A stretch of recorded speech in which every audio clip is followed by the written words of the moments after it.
네, 여러분 안녕하세요. 만나서 반갑습니다. 모든 수학입니다. 오늘 다변수 함수의 극한과 연속 첫 번째 시간입니다. 네. 그거 하기 전에 우리 네 문제 아직 안 풀었죠? 네 문제 풀고 그 공간운동 단원에서 16번부터 19번까지 네 문제 풀고 진도를 나가보도록 할게요. 첫 번째 문제입니다. 자, 알파라는 곡선이 단위 속력 곡선이에요. 그래서 알파 t에서의 공률을 뭐 카파 알파 t라고 하고, 그리고 토션을 타워 알파 t라고, 그 다음에 카파 알파 t는 항상 0이 아니라고 합니다. 그리고 ft를 이제 타워 알파 t를 카파 알파 t로 나눈 거로 정의를 한다고 했어요. 그래서 f 1은 루트 3이고 f 프라임 1은 마이너스 2다 이렇게 주어져 있습니다. 베타 t를 어떻게 정의하냐면 인테그랄 0부터 t까지 타워 알파 s의 ts 플러스 카파 알파 s의 bs ds 이렇게 정의를 했는데, 그래서 베타가 정칙 곡선임을 보이고 그 다음에 카파 베타 1 값을 우리 구하는 게 문제가 될 것 같아요. 자, 베타 프라임 t를 구해보죠. 베타 프라임 t는 타우 알파 t tt 플러스 카파 알파 t bt 이렇게 되겠죠.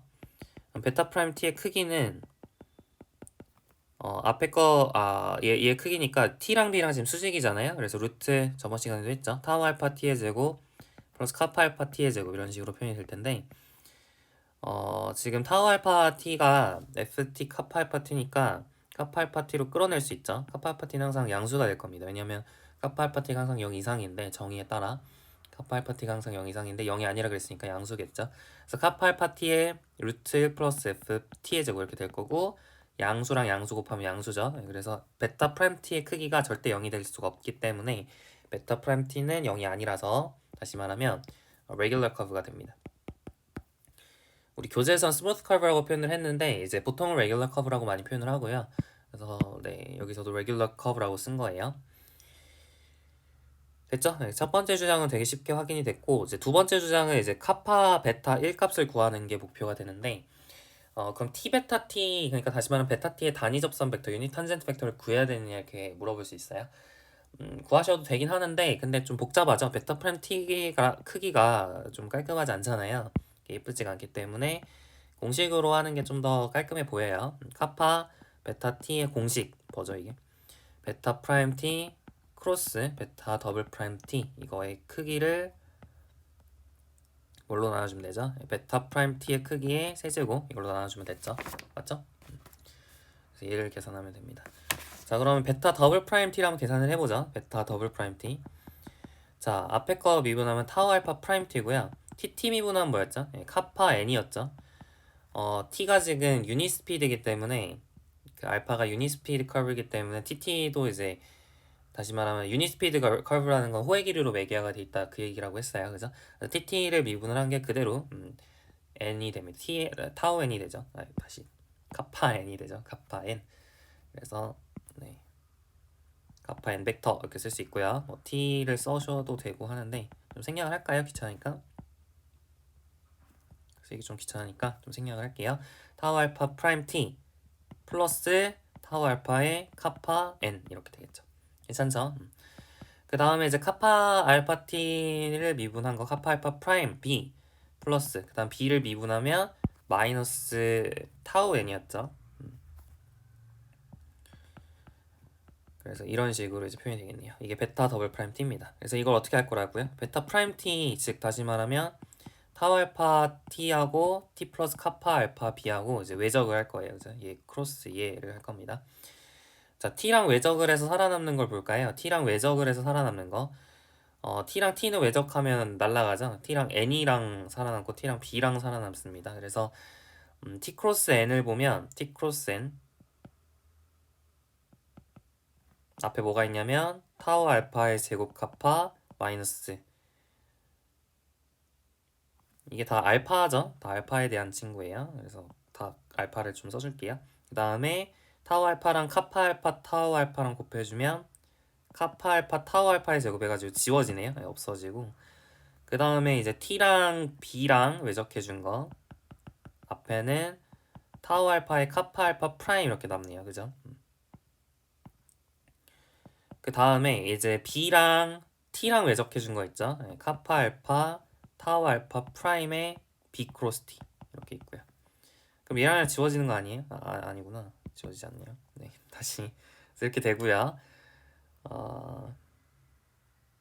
괜찮죠? 네, 좋아요. 그 다음에 플러스 B랑 N이랑 외적할 수 있죠. 네, B랑 N이랑 외적할 수 있어요. 그러면은 타우 알파 카파 알파의 제곱,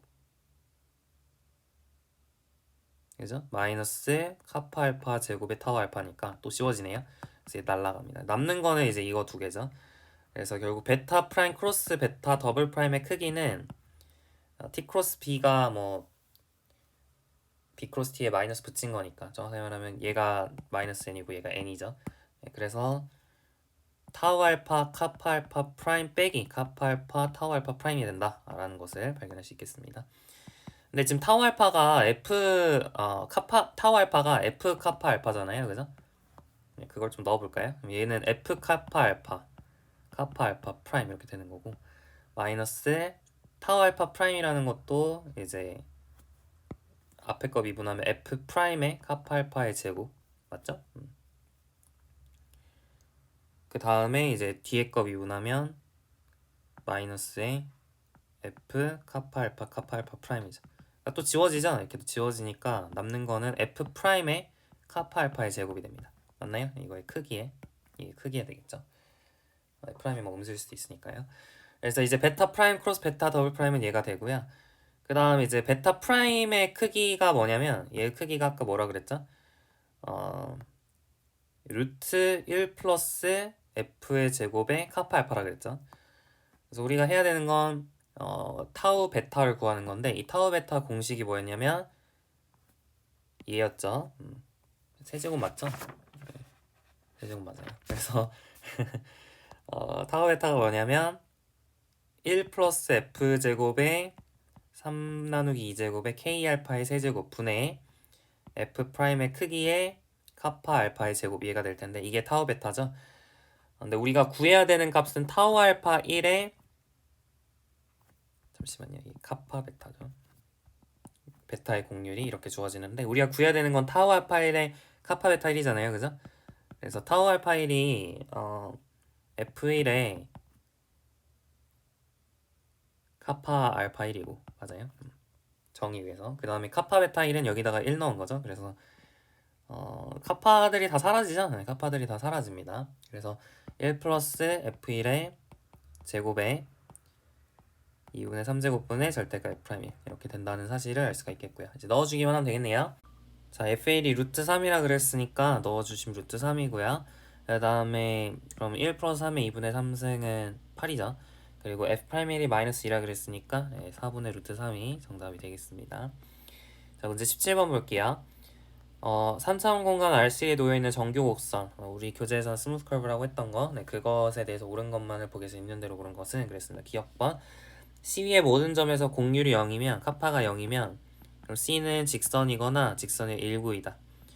Part of a line. 맞는 얘기인가요? 네, 맞는 얘기죠. 이거 했어요.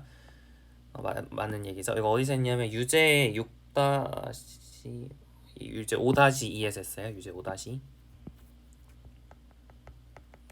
그때 이제 가속도의 n방향 성분이 0이면 곡 직선의 일부임을 보여라 그랬는데, 가속도의 n방향 성분이 0이라는 게 카파가 0이라는 거랑 똑같은 말이었죠. 네, 그렇기 때문에 유제 5-2번하고 같은 말이고요. 그때 증명도 카파가 0이면 직선의 일부이다, 그걸로 해드렸어요.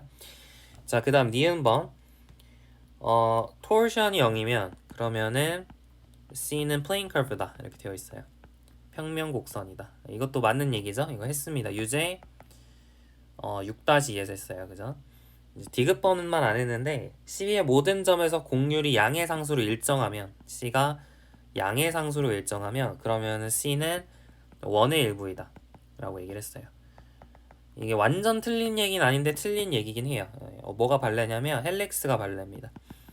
이거 저번에 했던 걸 좀 기억을 하셔야 되는데, 그 헬릭스 감마 t를 여러분 a 코사인 t, a 사인 t, bt 이렇게 놨을 때 얘 공률이 a제곱 플러스 b제곱분의 b였나요? 뭐 이렇게 나왔을 거예요. 이러면 양의 상수잖아요. 일정한데 원은 아니죠. 이거 원이라 할 수 없죠. 그래서 이제 헬릭스 같은 게 발레가 되어서 디귿번은 틀리게 되겠습니다.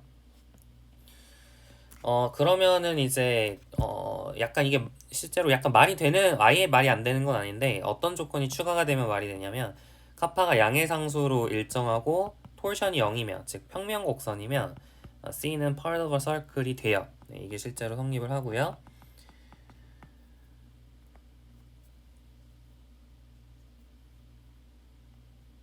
증명을 한번 해볼까요? 증명이 그렇게 어렵진 않은데 카파가 C라고 했을 때 C가 만약 part of a circle이 실제로 만약 성립한다 쳐봅시다. 그러면은 이 C라는 이 곡선의 원의 일부라고 하면 그 원 전체의 그 반지름은 어떻게 될까요? 원의 반지름의 역수가 원의 곡률이잖아요. 그러니까 반지름은 카파분의 1, 다시 말하면 C분의 1이 반지름이 돼야겠죠. 그죠? C분의 1이 반지름이 돼야 될 것 같고 그 다음에 한번 생각을 해보세요. 원이 이렇게 있으면 반지름은 C분의 1이에요. 그리고 여러분 점이 알파 t라는 점이 이렇게 곡선 C 위에 뭐 시간 t에서의 점을 알파 t라고 한다면 그때 이제 원의 반지름 중심으로 향하는 이 벡터는 nt가 되겠죠. 그러니까 c분의 1 nt가 이제 중심이 되겠죠. c분의 1 nt가 중심이 될 것 같아요. 그래서 알파 t에서 c분의 1 nt만큼 간 거 맞나요? c분의 1 nt만큼 가면 반대 방향이 아니라 그 방향으로 가야죠. c분의 1 nt만큼 가면 그게 이제 우리가 원의 중심이다. 얘가 원의 중심이고 그리고 알파 t랑 알파 t 이제 그 알파 t는 이 얘로부터 거리가 c분의 1로 일정한 점들 위에 있다. 네, 그걸 증명하면 되는 거겠죠. 되는 거겠죠. 그러니까 알파 t 플러스 c분의 1 nt가 이게 상수 벡터임을 보이면 끝이에요. 이게 상수 벡터임을 보이면 그 정확하게 이제 원의 중심이 돼가지고 이제 네 알파 t가 원의 일부가 되는 거겠죠. 이게 상수 벡터임을 보이고 싶어요. 우리의 주장은 얘가 상수 벡터임을 보이는 겁니다. 얘가 상수 벡터임을 보이려면 어떻게 해야 될까요? 미분했을 때 0 되는지 확인하면 되는 거겠죠. 그래서 미분을 해봅시다. 알파 프라임 t 플러스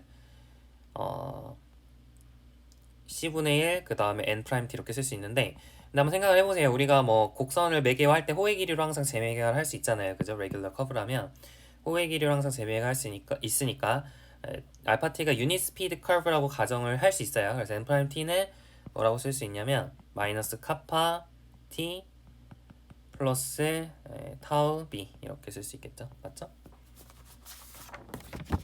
네, 맞고요. 그래서 이렇게 쓸 수 있습니다. 얘가 바로 이제 시각 t에 대해서 미분을 하면 이렇게 나오겠네요. 근데 알파 프라임 t가 이제 단위 벡터니까 tt가 되겠죠.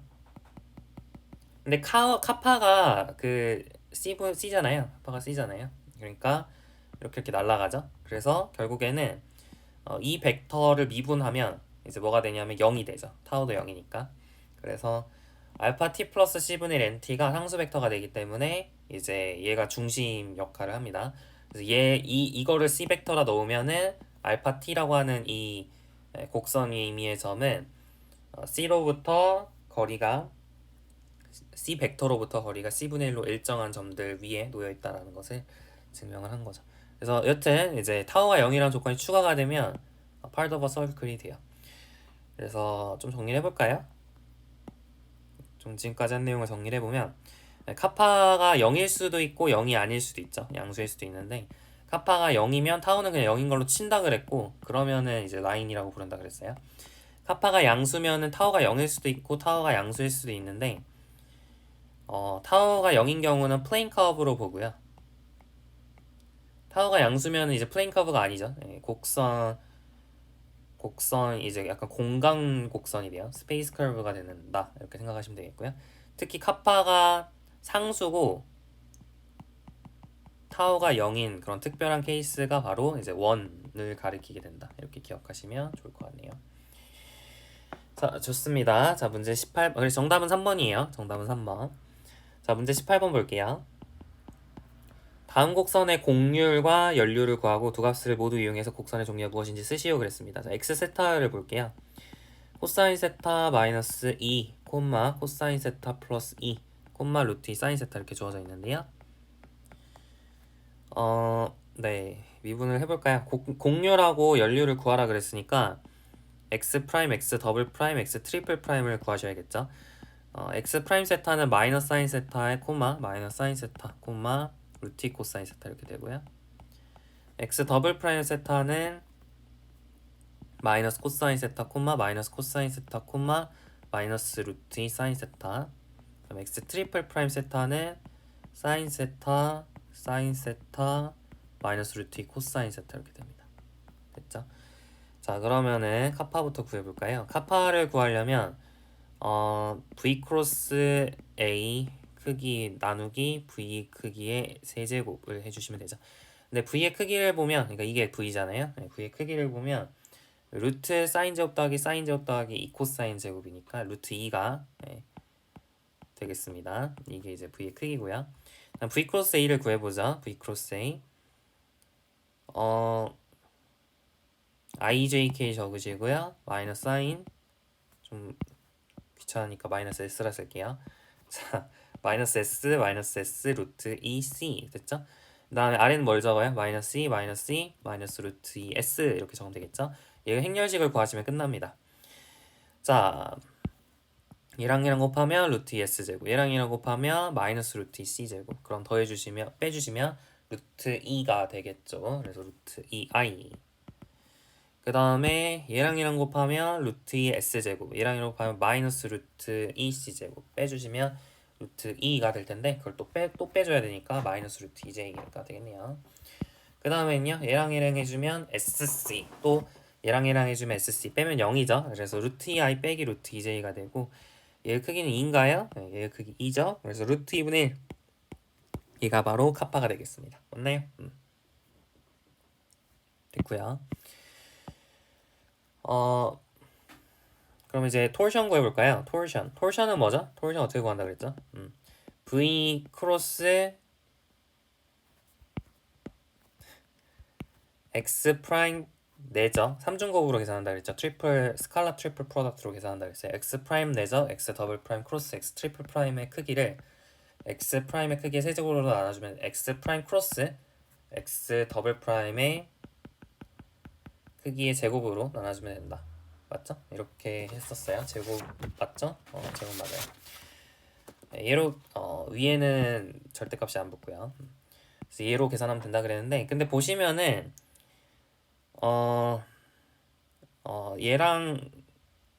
얘랑이 사실 그 상수배 관계거든요. 마이너스 1배 관계라서 이게 분자가 0 된다는 걸 사실 선형대석을 공부를 하면 금방 확인할 수 있어요. 근데 혹시 미심쩍을까봐 그냥 한번 해드릴게요. 마이너스 s 루트 2c 마이너스 2 마이너스 2 마이너스 루트 2c 루트 2s ss 마이너스 루트 2c 이렇게 적고 얘의 행렬시간 계산을 해볼게요. 자, 얘랑 곱해주면 마이너스 루트 2의 sc 제곱 이렇게 되겠죠? 맞죠? 그 다음에 얘랑 곱해주면 플러스 루트 2의 s 세제곱 이렇게 되겠네요. 그 다음에 얘랑 곱해주면 마이너스 루트 2c 제곱의 s 이렇게 되겠죠. 자, 얘랑 곱해주면 마이너스 루트 2c 제곱의 s 그죠? 그 다음에 얘랑 곱해주면 마이너스 루트 2s 세제곱. 그 다음에 얘랑 곱해주면 마이너스 플러스 루트 2c 제곱 s 이렇게 되겠죠. 그래서 지워지죠? 예, 지워집니다. 얘랑 지워지고 얘랑 지워지죠. 그래서 0 되죠? 네, 그래서 타워가 실제로 0이 돼요. 지금 보시면 카파가 양수를 일정하고 양의 상수를 일정하고 타워가 0이기 때문에 결론적으로는 카파가 아까 양의 상수를 일정하고 타워가 0인 거 뭐라 그랬죠? 1이라 그랬죠? 서클 이렇게 얘기할 수 있겠습니다. 그래서 문제 18번의 정답은 이제 1이고요. 1이고 약간 의문이 들 수 있어요. 1의 일부라고 해야 되는 거 아닌가? 그죠? 1의 일부여야 되는 거 아닌가? 그렇게 얘기할 수 있는데 사실은요, 카파랑 타오의 정보만을 가지고 1의 일부인지 전체 1인지 이거를 파악할 수 있는 방법은 없고 그냥 모양을 보고 이제 그거는 파악을 하셔야 돼요. X세타의 모양을 보고 파악을 하셔야 되는데 이게 실제로 1이 됩니다. 이게 실제로 1을 가리키는 모양이고 그게 어떤 평면 위에 있고 그 다음에 중심은 뭐고 걔가 이제 완벽하게 도는지 네, 그런 걸 다 따져볼 수 있어요. 네, 이거 언제 했냐면 곡선의 매개화였나요? 아니면 우리 1단원의 그 공간곡 그 뭐야 벡터 함수 할 때 했었나? 여튼 했어요. 그 원과 원을 매개화하는 방법, 타원을 매개화하는 방법 뭐 이런 것들 다 해드렸거든요. 네, 지난 강의를 한번 참고를 해보시기 바랍니다. 그때도 이런 형태로 써져 있다는 것을 다 설명을 해드렸어요. 여튼 자 문제 19번 볼게요. 자 호의 길이 s로 나타낸 매개 변수 곡선 알파가 있는데 여기서 알파 더블 프라임이 0이 아니다 그랬습니다. 이제 호의 길이로 매개화가 되어 있으니까 레귤러 커브는 맞는데 그러니까 알파 프라임 s는 크기가 항상 1이죠. 근데 알파 더블 프라임도 0이 아니라 이렇게 주어져 있습니다. 이랬을 때 알파 s 플러스 카파 s분의 1의 ns 얘가 고정된 점이면 알파는 원의 일부임을 보이시오 그랬습니다. 얘가 고정된 점이라고 그랬어요. 고정된 점이면 얘가 뭐 C 벡터 이렇게 된 거죠. 그러면은 원의 일부임을 보이시오 그런 거죠. 아까랑 약간 비슷하죠. 아까는 카파가 양의 상수를 일정하고 타우가 0이면 이게 상수 벡터다라고 보였었는데 이제 약간 좀 거꾸로 가는 느낌이에요.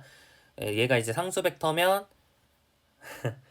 이제 카파가 상수가 되고 타우가 0이 된다. 뭐 그걸 증명하면 되는 거 아니겠어요?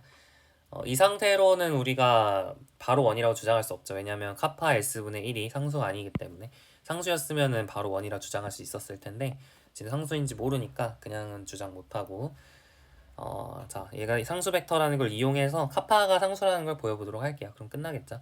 자 미분을 해볼게요. 양변. 자 알파 프라임 s 플러스 자 앞에 거 미분하면 카파 s 제곱분의 마이너스 카파 프라임 s ns 뒤에 거 미분하면 자 n을 미분하면 마이너스 카파 n 카파 t 플러스 타우 b 이렇게 나온다 그랬죠. 그러면은 얘랑 지워지죠? 예, 지워집니다. 얘가 ts니까 얘랑 지워져요. 그죠? 그래서 얘가 이제 0벡터가 된다 이건데 그럼 ns 앞에 있는 이 친구가 0이고 또 b 앞에 있는 이 친구가 0이라는 거예요. 그러면 카파 프라임이 0이라는 거고 타우가 0이라는 거니까 카파는 상수, 타우는 0 이거죠. 그러니까 결국 원의 일부라는 걸 증명을 할 수가 있는 겁니다. 자, 여기까지 해가지고 문제 19번까지 모두 마무리를 지어봤습니다. 괜찮죠? 뭐 크게 어렵진 않았다고 생각을 해요. 자, 그러면 이제 넘어가서 우리가 다변수 함수의 극한과 연속 이제 새로운 단원으로 넘어갑니다. 약간의 그 인트로덕션을 좀 하면 지금까지 우리가 했던 게 뭐냐? 고등학교 그 다음에 미적분학 1에서 열심히 공부를 했던 게 이렇게 아래서 알로 가는 실함수 real valued function에 대해서 열심히 공부를 했다면 이제 계속 이제 미적분학 2에서 지금까지 계속 공부한 내용은 아래서 RN으로 가는 벡터 함수에 대해서 공부를 했어요. 벡터 펑션에 대해서 공부를 했고 이걸 우리가 커브라고 부르기도 한다라고 얘기를 했죠. 그래서 이거에 대해서 열심히 공부를 했고 얘를 미분하는 방법, 적분하는 방법 이렇게 공부를 했었는데 이제 이번 시간에는 RN에서 R로 가는 얘를 살펴보도록 할 겁니다. 그리고 이제 한참 뒤에 RN에서 RM으로 가는 얘에 대해서 살펴볼 거예요. 얘를 우리가 다변수 함수, multivariable function이라고 얘기를 하고요. 그다음에 RN에서 RN으로 가는 걸 이제 벡터 필드라고 부르도록 할 겁니다. 그래서 얘네들에 대해서 살펴보는 게 목표가 돼요. 나중에 하겠지만 뭐 얘를 서페이스로 볼 수도 있어요. 얘가 이제 얘 특수한 케이스가 서페이스가 되고 뭐 그렇습니다. 여튼 우리가 뭐할 거는 이거예요. RN에서 R로 가는 거, 멀티베리얼 펑션에 대한 미적분을 공부를 할 건데 얘가 좀 더 어려워요. 좀 더 어려워서 얘는 그냥 각 성분별로 하면 됐잖아요. 미적분을 할 때 뭐 크게 어려운 거 없이 뭐 정의 자체는 이제 똑같이 정의를 했고 극한 뭐 미분법 정의 그죠? 도함수의 정의 뭐 그다음에 부정적분의 정의 뭐 이런 게 뭐 다를 게 없었죠. 똑같이 정의를 했지만 그 계산 과정에 있어서 그냥 성분별로 하면 됐었어요. 그죠? 네, 그런 쉬웠죠. 네, 성분별로 하면 되니까 미분적분 하는 게. 근데 RN에서 R로 가는 건 이게 그렇게 좀 간단한 문제가 아닙니다. 조금 복잡하고요. 그래서 RN에서 R로 가는 이 함수의 미적분을 좀 오랫동안 공부를 할 거예요. 오랫동안 공부를 할 거고 이게 이제 메인 테마예요. 미적분 학투의 메인 테마가 바로 멀티베리얼 펑션의 미적분, 이게 메인 테마가 됩니다. 아래에서 RM으로 가는 건 약간 곁다리. 여러분이 R에서 R로 가는 거 알면 R에서 RN으로 가는 거 아는 것처럼 RN에서 R로 가는 거 알면 RN에서 RM 가는 것도 뭐 크게 어렵지 않게 알 수 있거든요. 그래서 결국에는 이게 제일 중요해요. 이게 제일 중요하고 좀 집중해서 보셔야 되는 파트가 되겠습니다.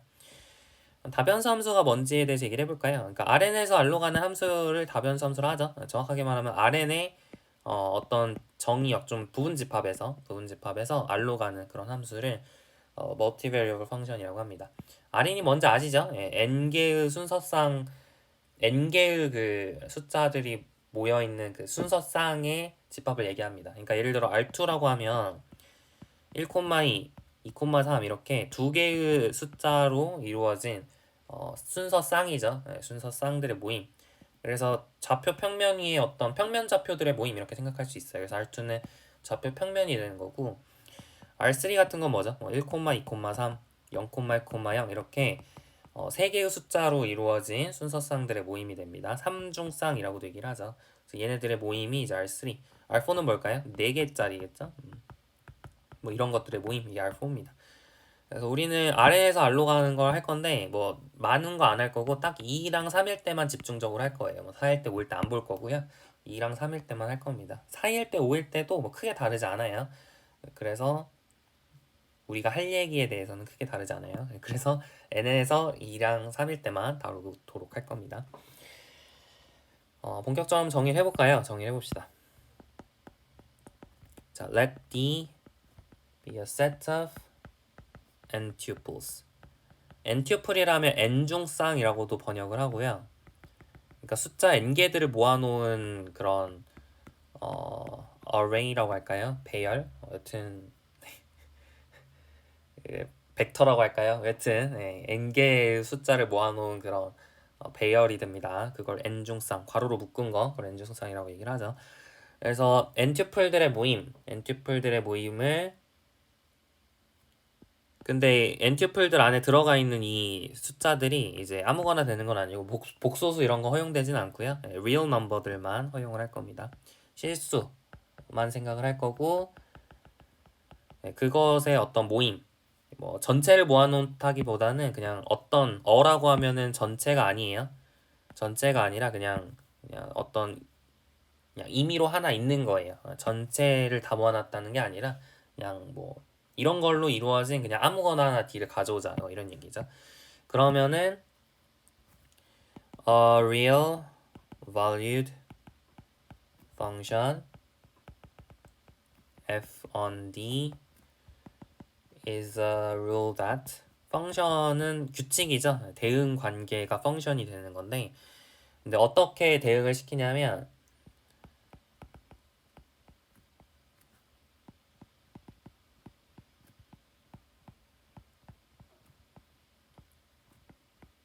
배정을 합니다. W라는 어떤 유일한 값을 배정을 하는데 어디다가 배정을 하냐면 to each element in D. 그러니까 각 D의 원소마다 W라는 유일한 값을 배정하는 것을 네. 이게 아니라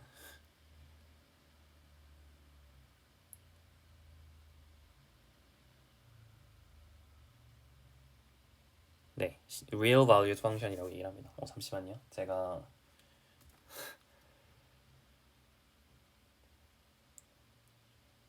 네, 뭐 이게 맞는 얘기긴 한데 이게 multivariable function이라고 우리 교재에 돼 있지 않나요? 잠시만요. 약간 제가 잘못 옮겼나? 금방 확인해 볼게요.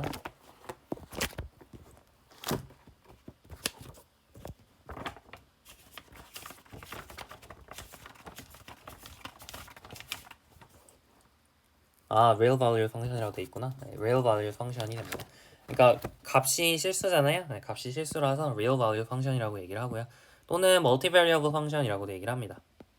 네, multivariable function.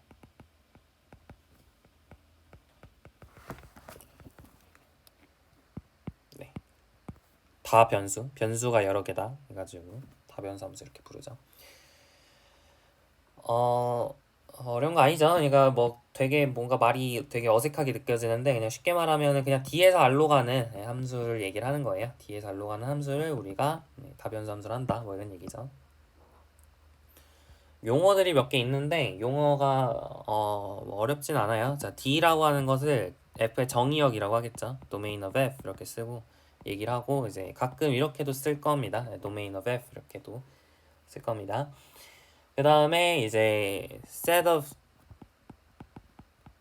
W value. W가 가질 수 있는 값들을 뭐라고 할까요? range라고 하겠죠? 치역이라고 합니다. 치역. 영어 표현을 모르셨으면 정리를 해놓으세요. 정의역, 치역 이렇게 됩니다. 그 다음에 지금 W라고 하는 것은 x1, x2, xn에 의해서 결정되는 값이잖아요. 그래서 dependent variable이라고 얘기를 합니다. 종속 변수 또는 output variable 이렇게도 얘기를 하고요. 출력값 이렇게 생각을 하는 거죠. 그 다음에 x1, xn들은 내가 맘대로 집어넣을 수 있는 값이니까 독립변수라고 부릅니다. independent variable.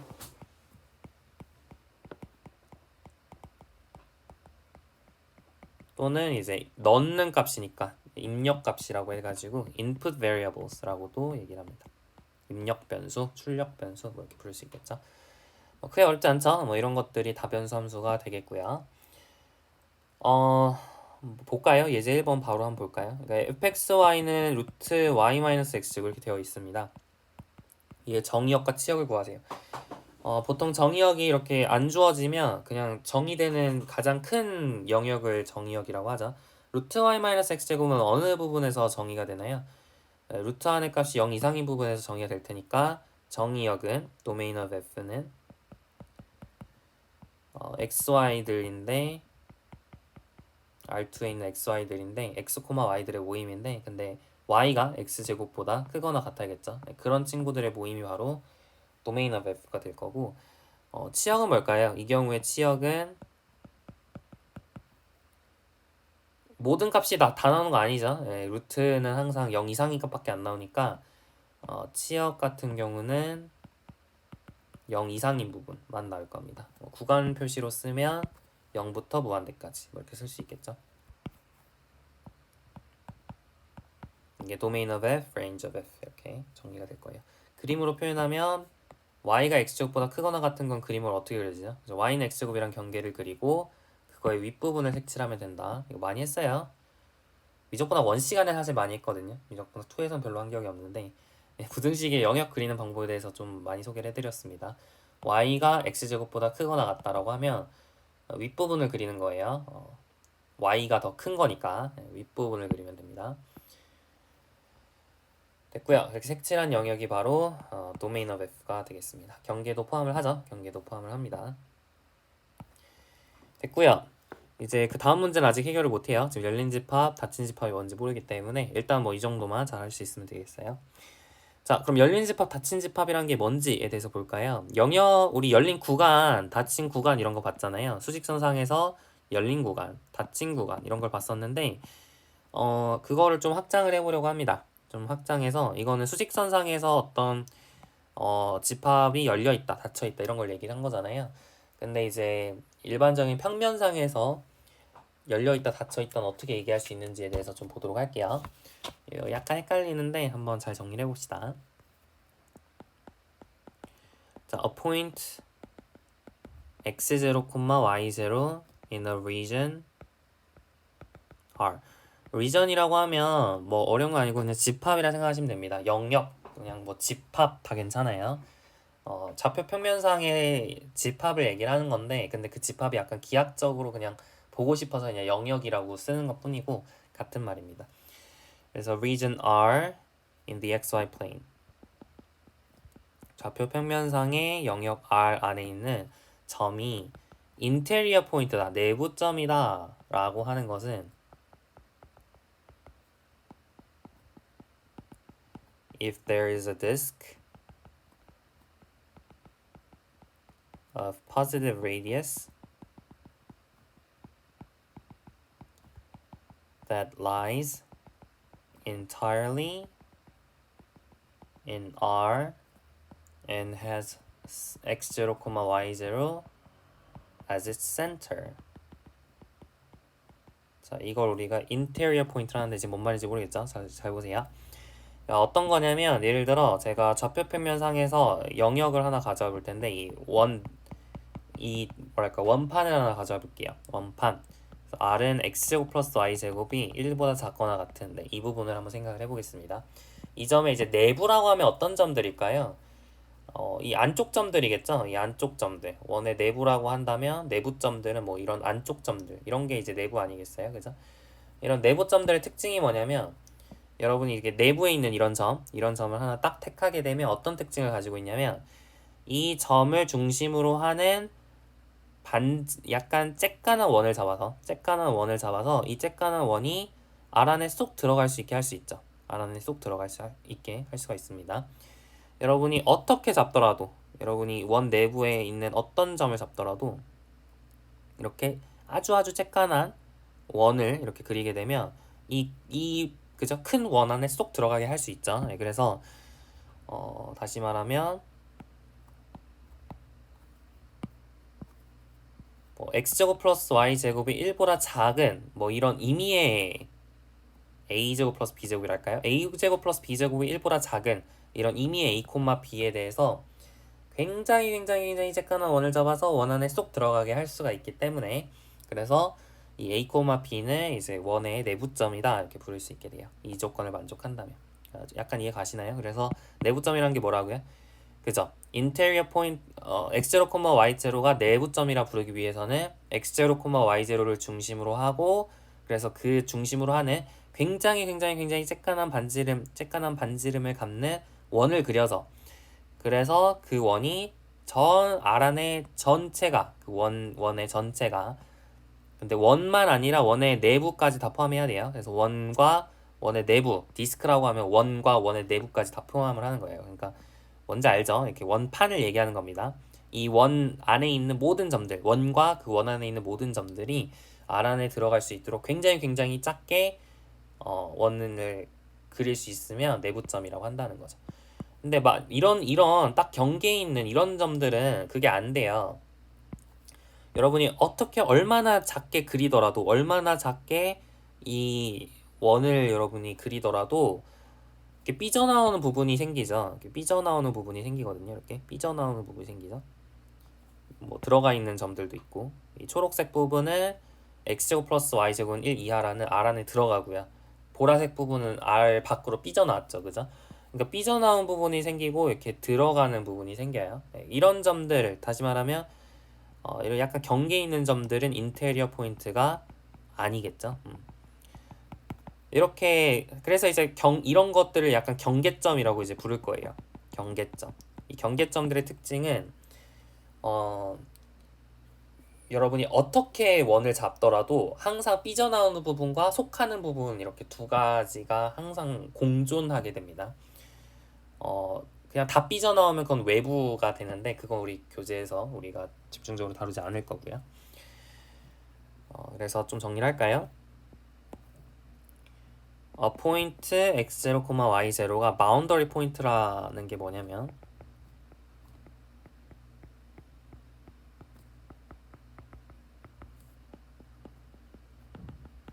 if every disk centered at x0, y0 contains points that lie outside of R and as well as the line R. 그러니까 바깥으로 나오는 부분하고 그 다음에 R 안으로 들어가는 부분, 그죠? 네, 그렇게 이제 원판이 항상 그 두 개의 점을 포함하고 있다, 뭐 그런 거예요. 괜찮죠? 네, 그거를 바운더리 포인트라고 한다.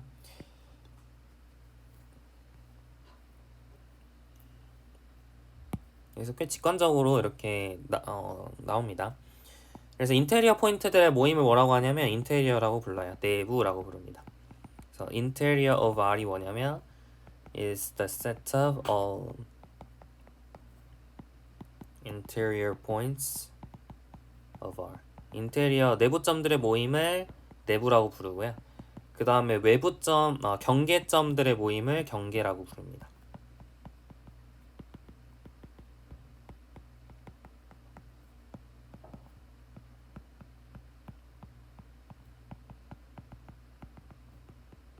됐죠? 내부 경계 이런 말들이 있고요.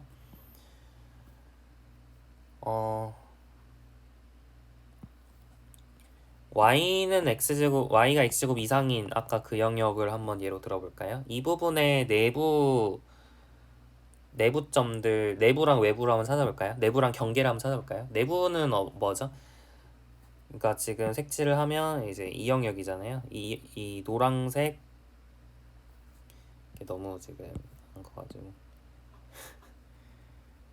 그죠? 이렇게 노란색으로 색칠 아닌 경계까지 포함을 하죠. 예, 약간 경계라고 벌써 말하니까 좀 이상한데 이 노란색으로 색칠한 부분 이게 바로 y는 x제곱 이상인 부분이잖아요.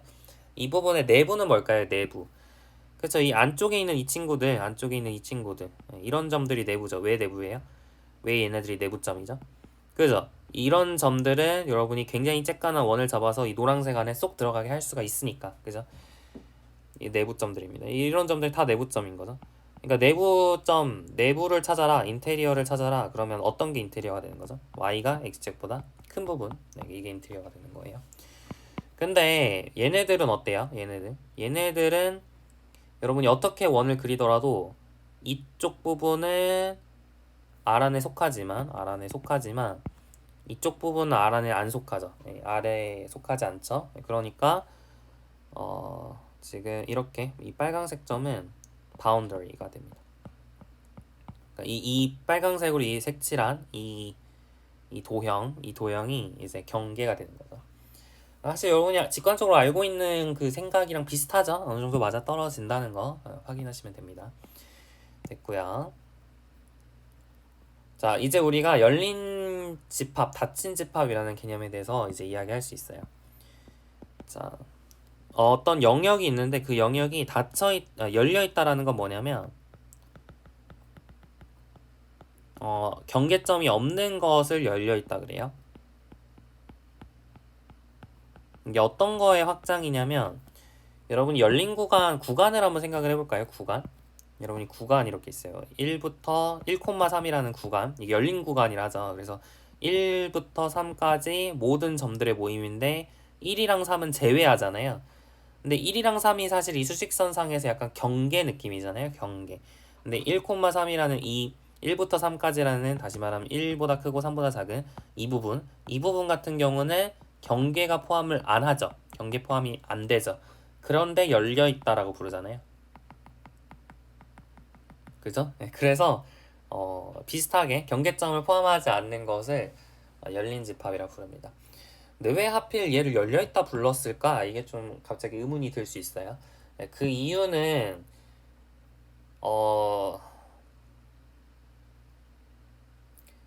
뭐랄까요? 그 accumulation 포인트로 좀 보는 게 나을까요? 그러니까 여러분이 한번 생각해 보세요. 여러분이 약간 이렇게 내가 1로 가는 어떤 수열을 한번 내가 잡을게요. 이렇게 여기서 출발해서 2, 1.5, 1.4, 뭐 1.1 해가지고 1로 점점 가까이 가는 그 수열을 생각해 보세요. 그럼 얘네들은 다 어디에 있죠? 그죠? 1,3 안에 있죠. 근데 얘가 1로 가나요?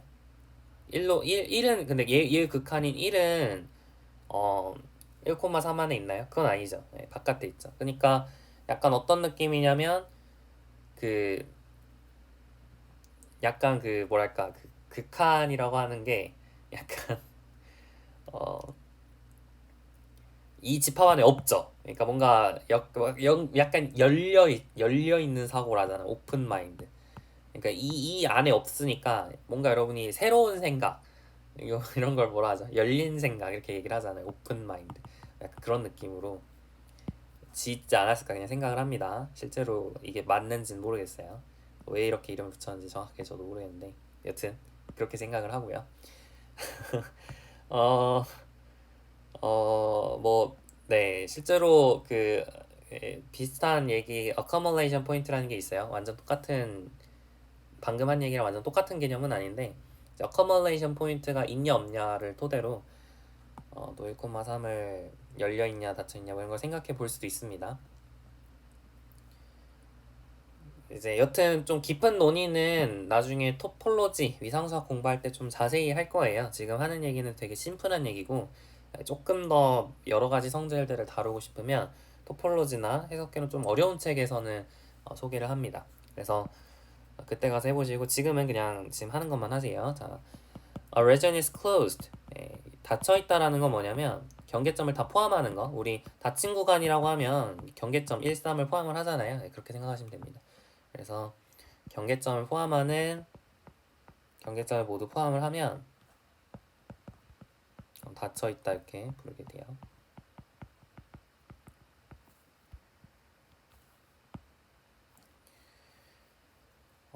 그러니까 아까 y는 x 제곱 이상이라는 거 이거는 어때요? 닫혀 있나요? 네, 닫혀 있죠? 왜냐하면 경계를 포함하고 있잖아요. 경계 y는 x 제곱이 R 안에 있으니까 그러니까 이제 이 영역은 닫혀 있는 거죠, 그죠? 됐고요. 자, 그러면은 여러 가지 지금 용어들이 나오고 있어요. 자, 마지막 용어 한번 볼게요. 마지막 용어입니다.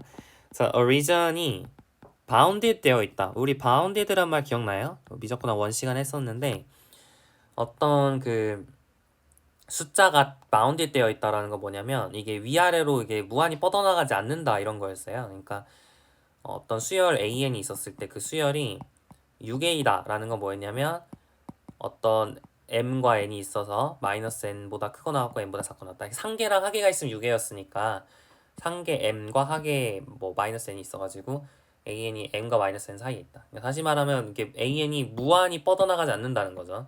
이렇게 무한히 뻗어나가지 않는다. 그런 얘기잖아요.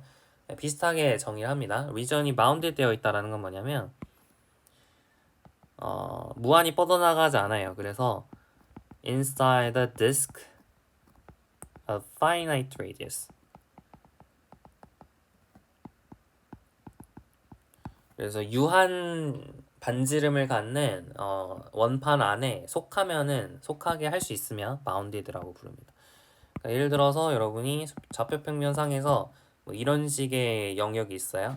그러면은 이 영역은 6개죠. 얘가 무한히 뻗어나가지 않잖아요. 그래서 6개가 되는데 좀 수학적으로 얘기를 하면 여러분이 이 영역을 포함하는 원을 그릴 수 있죠. 원을 그릴 수 있으니까 원판을 그릴 수 있으니까 6개다 이렇게 얘기할 수 있고 아까 봤었던 y는 x제곱 이상이라는 건 어때요?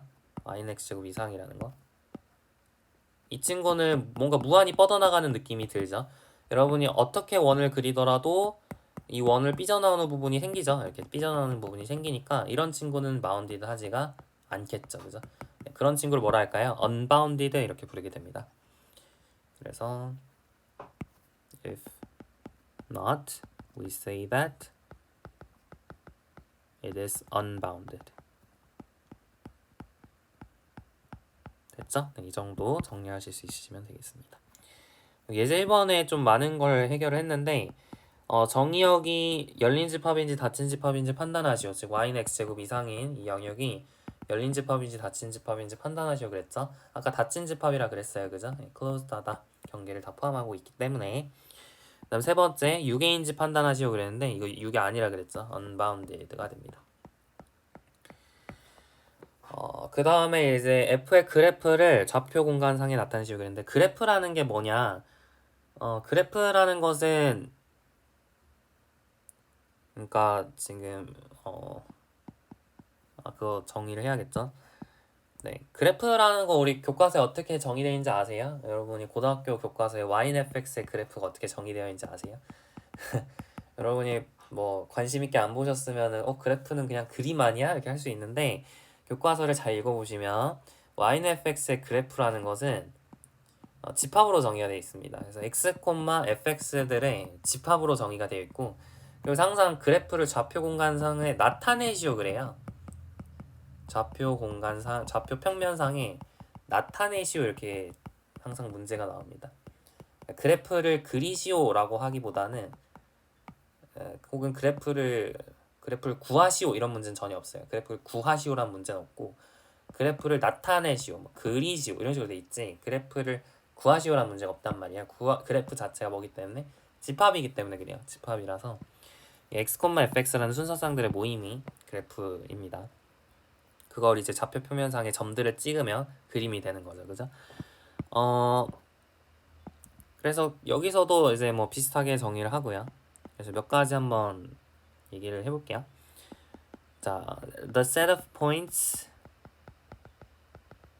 in the plane where a function 몇 가지 용어입니다. fx, y has a constant value.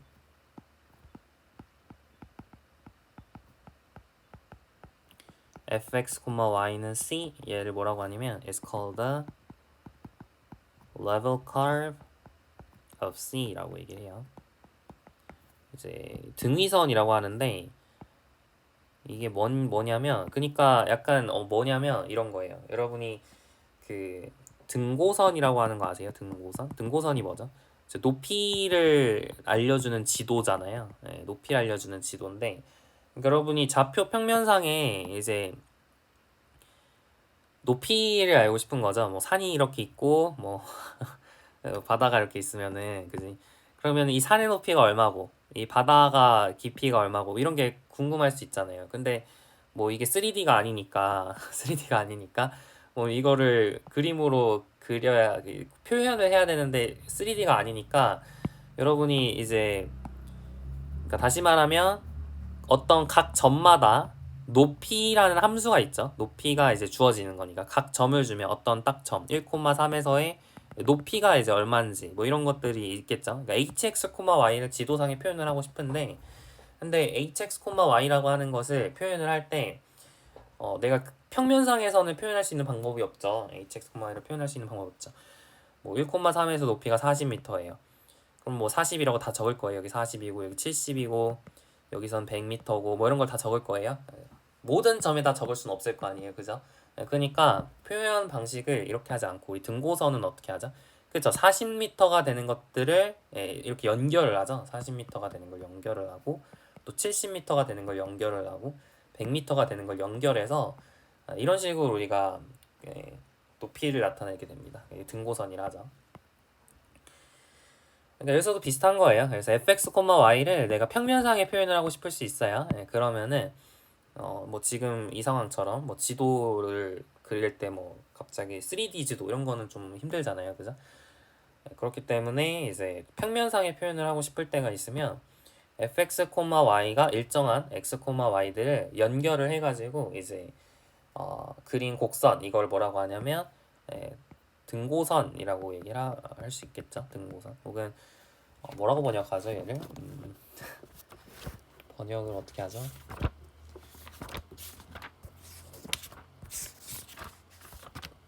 잠시만요. 등위곡선이라고 하네요. 등위곡선. 네, 등위곡선이라고 부른다고 합니다. 괜찮죠? 그래서 한번 볼까요? 예를 들어서 예제 1의 5번을 보시면 F의 등위선을 좌표 평면상에 나타내시오 그랬어요. 예제 1의 5번입니다. F의 등위선, 그러니까 루트 y-x 제곱이 어떤 일정한 점들을 이제 그리란 얘기죠. 그러니까 1로 일정할 수도 있고 2로 일정할 수도 있고 뭐 3으로 일정할 수도 있고 뭐 그렇잖아요. 그런 것들을 한번 좌표 평면 위에 나타내 보는 겁니다. 그래서 루트 y-x제곱이 1인 거는 y-x제곱은 1인 점이니까 y는 x제곱 플러스 1이죠. 그래서 y는 x제곱 플러스 1 이렇게 그려지고요. 그러니까 이 선에서는 f값이 뭐가 된다는 거죠? 1이 된다는 거죠. f값이 1이 된다. 뭐 이런 얘기예요. 그래서 얘를 1 등위선, 1 one curve라고 부를 수 있을진 잘 모르겠네요. 이렇게 불렀는지 약간 기억이 안 나네. 애매하니까 안 적을게요. 그래서 y는 x제곱 플러스 1 이게 바로 f는 1, fxy는 1을 표현을 한 거고요. 또 fxy는 2는 뭐죠? y-x제곱은 4니까 y는 x제곱 플러스 4죠. 그래서 이렇게 생겼고요. 그 다음 3등위선은 y는 x제곱 플러스 9 이렇게 생겼겠죠. 그러니까 이런 등위 곡선들이 그려집니다. 또 제일 작은 거 y-x제곱은 0까지 있겠죠. 그래서 이런 친구들이 등위선이 되는 거죠. 그래서 점점 사실 이 간격이 멀어지죠. 간격이 좀 멀어집니다. 여기 간격이 1, 여기 간격이 3, 여기 간격이 5 해가지고 멀어지게 여러분이 그려주시면 됩니다. 이런 식으로 이제 등위선을 나타낼 수 있다는 거고, 이쪽 영역에 이제 점들이 찍혀지겠죠. 맞나요? 약간 네. 크게 어렵지 않죠? 뭔 얘기인지 아시겠죠? 예, 여러분이 지도 한번 본 적 있을 테니까. 됐고요. 근데 이제 이런 식으로 2D상으로 표현할 수밖에 없으면 이렇게 하면 되는데, 근데 이제 3D상으로 표현할 수 있으면 3D도 좋은 표현 방식입니다. 그러니까 fxy를 이제 흔히 z는 fxy라고 해가지고 x, y, z를 좌표 공간 상에 표현을 하는 거죠. 그래서 그렇게 표현하는 방식이 있어요. 그러니까 fx, y를 이제 분석하는 방식 중에 이렇게 등위선으로 이렇게 평면상으로 표현하는 방식이 있고, 그 다음에는 그래프로 그려서 표현하는 방식이 있는데, 그래서 the set of all points x, y, fxy, 여기서 x랑 y는 당연히 f의 정의역 내에 있어야겠죠. 네, 이런 것들의 모임, 이걸 뭐라고 하냐면 called the graph of f라고 부릅니다.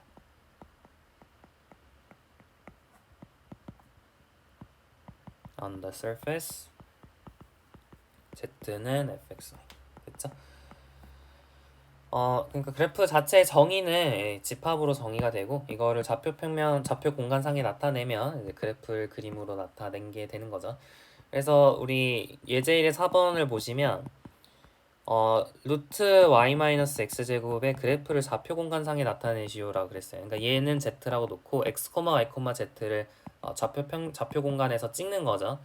그러면은 얘는 뭐죠? y는 x제곱 플러스 z제곱인 거니까 이거 그린 적 있죠? 우리 2차 공면 시간에, 그죠? 우리 그 도형의 방정식 시간에 했었어요. 그죠? 그래서 y가 0일 때, y가 1일 때, y가 2일 때 이렇게 쪼개서 보면 된다 그랬습니다. 그래서 x, y, z 이렇게 하고, y가 0일 때는 원점, y가 1일 때는 원, y가 2일 때도 좀 큰 원, y가 3일 때는 더 큰 원, 이렇게 해가지고 이런 식의 모양이 나오겠죠. 맞나요? 이런 식의 모양이 나오고요. 그래서 이런 식으로 그래프를 그릴 수 있다. 그래프를 그림으로 나타낼 수 있다. 뭐 이런 겁니다. 괜찮죠? 좋아요.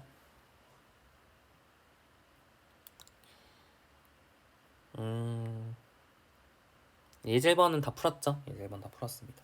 그래서 이제 지금까지 어떻게 보면 이변수 함수에 대한 얘기를 집중적으로 했어요. 지금 영역 자체도 어떻게 보면 변수가 2개짜리죠. 그러니까 지금 순서쌍이 이제 2개밖에 안 들어갔잖아요. 2개로 이루어진 거니까 R2 내에 있는 순서쌍을 가져온 거니까 지금 좌표 평면에서의 순서쌍을 가져왔죠. 지금까지 한 얘기들이 사실 이변수 함수에 대한 얘기죠. 변수가 2개짜리 이변수 함수에 대한 얘기인데, 이게 뭐 3변수 함수로 확장하는 게 그렇게 어렵진 않습니다. 여러분이 만약에 지금 이 논의를 3변수 함수, 좌표 공간에 있는 점으로 논의를 확장하고 싶다라고 한다면, 그러면은 이제 뭐만 말을 바꾸면 되냐면 이 디스크를 뭘로 바꿔주시면 돼요. 공이라는 말로 바꿔주시면 되는데, 그러니까 좌표 공간에서 열려 있다라는 것을 어떻게 정의한다는 얘기죠? 그쵸? 여러분이 이 뭐 구 내부에 어떤 점이 내부점이다, 이게 무슨 뜻이냐면, 내부 어떤 점을 딱 잡았을 때 그 점이 내부점이다 이렇게 주장을 하려면 그 점을 중심으로 하는 구를 잡아요. 구. 그래서 쬐깐한 구를 잡아서 그 구가 이 영역 R 안에 속하게 할 수 있으면 내부점이라고 부르는 거죠. 그래서 뭐 논의 자체는 아예 똑같습니다. 그래서 만약 좌표 공간 위의 점을 생각하고 싶으면 여기 있는 거를 벌로 다 바꿔주면 돼요. 디스크를 다 공이라는 걸로 다 바꿔주면 됩니다. 벌로 바꾸시면 되고, 뭐 이런 건 x0, y0, z0 이렇게 바뀌겠죠. 그래서 뭐 딱히 바꾸고 할 얘기가 없어서 우리 교재에선 따로 정리가 되어 있긴 한데, 그냥 정리하지 않고 그냥 된다 하고 넘어가겠습니다. 그러니까 지금 그냥 여기 있는 걸 다 디스크라고 되어 있는 부분을 다 벌로 바꿔주시면 되고, 심지어 바꿀 것도 없어요. 여기는 3, 4, 5번은 그냥 똑같은 얘기예요. 그쵸? 그리고 이제 3차원, 그러면 3변수 함수를 그림으로 나타내고 싶다라고 한다면 여러분 이걸 그릴 수 있을까요? 얘는 못 그리겠죠. 우리 R4를 그릴 순 없단 말이에요. R4를 그리는 방법은 없다고 봐야죠. 네. 아예 없는 건 아닌데 없다고 봐야죠. 그래서 뭐 약간 색깔로 이렇게 하는 방식도 생각해 볼 수 있어요. 그러니까 약간 3D 상으로 이렇게 표현한 다음에 각 점마다 이렇게 색깔을 부여하는 그런 방식도 생각해 볼 수는 있거든요. 근데 뭐 여튼 일반적으로 없죠. 그래서 R4상으로 표현할 수 없으니까 이제 그래프는 못 그린다고 보통 보는 거고, 그렇기 때문에 이제 3차원 공간상에서 3변수 함수를 표현하는 방식은 이제 이 등위 곡선처럼 표현하는 게 이제 거의 유일한 방식이라고 보시면 될 것 같습니다. 다음 시간에 좀 이어서 한번 설명을 해볼게요. 레벨 서페이스부터 다음 시간에 좀 설명하고 나머지 문제들 이어서 한번 돌아보도록 하겠습니다. 네, 수고하셨고 다음 시간에 인사할게요.